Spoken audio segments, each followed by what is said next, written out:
Hello and welcome to Right Now. The war on terror went well, didn't it? It almost feels like it was a giant lie made possible by a monumental lie, some aviation fuel and something about a guy in a cave on kidney dialysis. We need more madness in the world, don't we? Not content with creating a society where Southwest Airlines staff are telling parents to glue masks onto their 2-year-old children's faces to stop them trying to comfort themselves by sucking their thumbs. The Middle East is kicking off again. When we spoke before, you were talking about there's kind of a bit of an awakening in the military as well to all of this, where people who are kind of either active in the military or retired have spoken to you personally about what's going on. Well, what kind of things are they telling you? So since my show's kind of got more popular, I'm getting messages ranging from people who are serving, who are being almost enforced to get the jab and threatened with their qualifications. I use an example of a chap I know who's a bomb disposal expert, which is a very dangerous job in itself.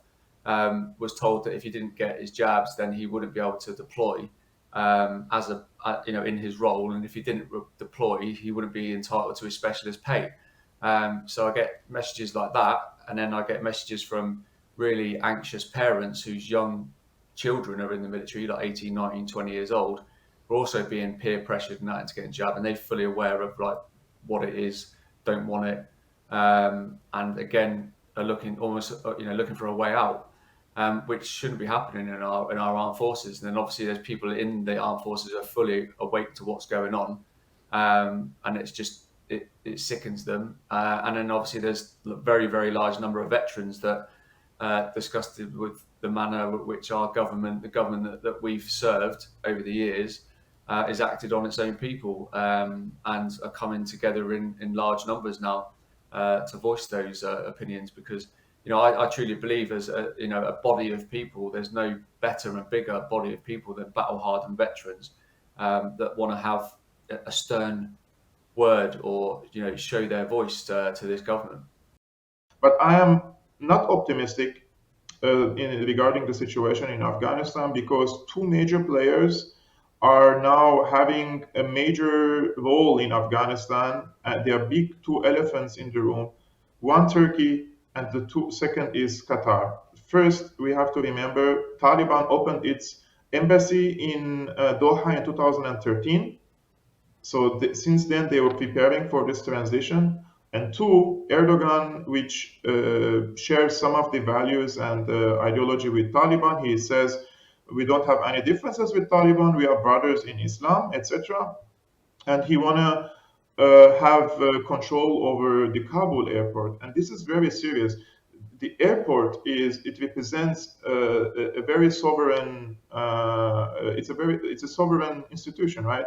So this place could be used for political leverage over Afghanistan, and very importantly, in the opium trade, which is very serious and important thing to address, because some people do not know that the opium trade in Afghanistan is equal to the GDPs of nations. Wow. And there are billions of dollars behind this. And Turkey nowadays has become a center for opium trade, mostly coming from Latin America to Turkey, which is being distributed to the Balkan countries and to the Middle East. So Turkey has a vital interest there. And let's remember that Turkey is nowadays an expansionist country under Erdogan, and they have a neo-Ottoman aspirations, and they want to have their own empire. And this is no secret. They're talking about it day and night, if you want to follow what Erdogan says. They are the main group that is banning everybody on the internet. And these are the ones that are trying to get rid of the disinformation dozen. Is that right? Yeah, it's the disinformation dozen. That's their campaign that Joe Biden has been quoting recently.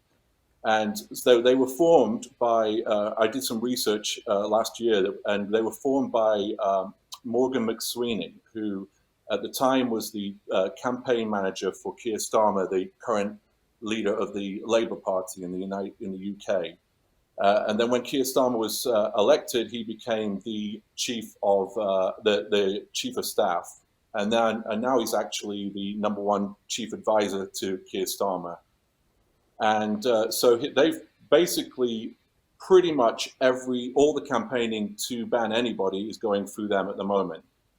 And they also have their frontman, which is a former Labour Party, well, he's actually still a Labour Party campaigner and spin doctor called Imran Ahmed. Yeah, he's the one you see everywhere. You see him everywhere. Yeah.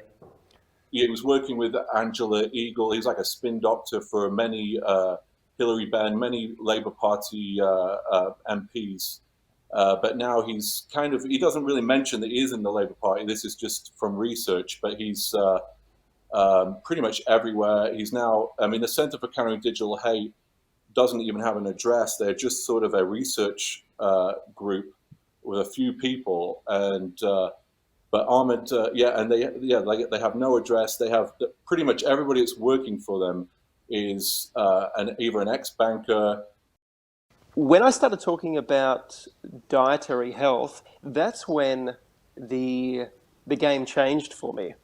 I was the boy next door, so to speak, or the celebrity chef, laid back surfer fella, and that was all good up until a point, until I started talking about how to be healthy and how to maintain long-term sustainable health, and looking at multinational food corporations and then seeing how dietary organizations around the world were not only created, but how they have conflict of interest with these multinational food corporations. And you can add into there the Heart Foundation, the Cancer Council, and the list goes on and on. That was when I started to see the world through a very different lens. Up until that point, I was very naive as to the way in which the world ran. I was just a chef doing my job, going surfing, having a great time, and being that laid-back Aussie. But then when I delved into understanding nutritional guidelines or dietary guidelines, especially around in the Western world, the corruption and the deceit and the criminal activities was too big to ignore. And I'll never forget this, because once I started to talk about dietary principles such as paleo or ketogenic, the attacks through the mainstream media were relentless. But what they really wanted to do was attack my character. Obviously, just like you do with your show and stuff like that, I use my platform to sort of speak to particular guests who can really open people's eyes and deliver high-level information on the science and the medical side of things, and the psychological, and that's exactly what I've done. So I've been getting sort of very, very highly qualified guests on, people like Dr. Richard Fleming, Robert Malone. I've had Jamie McIntyre from Australia to obviously give us a brief on what's happening there, because it's vitally important. But in a manner where I can challenge the guests to, what they actually know from both sides, because then that way it really helps people, or anyone who's watching, firstly brings the barriers down of being on the defensive. Yeah. It really helps them understand kind of what's really going on. And it's had a really, really positive effect to that manner. And a lot of people who were kind of sat on the fence about it are now very much aware of what's going on. So I thought it would be a fantastic platform to use, because, you police what you put on there, for starters. It's not kind of censored. And then it's up to you what kind of guests you get on. So that's what I do. I strategically get certain guests on in a certain manner, to give the best effect to the population of the people watching. I'll tell you one little clever trick they used. They said Wikipedia said I was discredited. Well, I wondered who I'd been discredited by, because the day before I hadn't been discredited. But suddenly one day I was discredited. And then a couple of small newspapers, copied this and said the discredited Dr. Vernon Coleman, who isn't a doctor but has been struck off, which is quite a clever thing to do. Yeah, how you can be struck off without being one. That's good. That's right. They said, the papers said he's been discredited. So Wikipedia then immediately quoted the papers who quoted them. Wow. And that's where the discredit. So it's the whole thing is part of the shut people up, frighten them, demonize them, and then no one else will listen to them. So obviously Imran Ahmad is the one that we see everywhere. He's the one who's he's on CNN, he's on MSNBC. So how do you get a Labour Party spin doctor all of a sudden being quoted by Joe Biden? Yeah, I mean, it's kind of interesting because he started his career off as a banker with Morgan Stanley. And how do you go from sort of being the main face of banning people on social media from being a banker and a Labour Party spin doctor? And it's quite interesting because there's the disinformation dozen, the 12 people that they say cause 65% of all vaccine disinformation online, which actually Facebook just came back today saying that actually most of the 12 that they talk about don't even, most of the disinformation 12 don't even talk about vaccines on social media. It's more on their other platforms.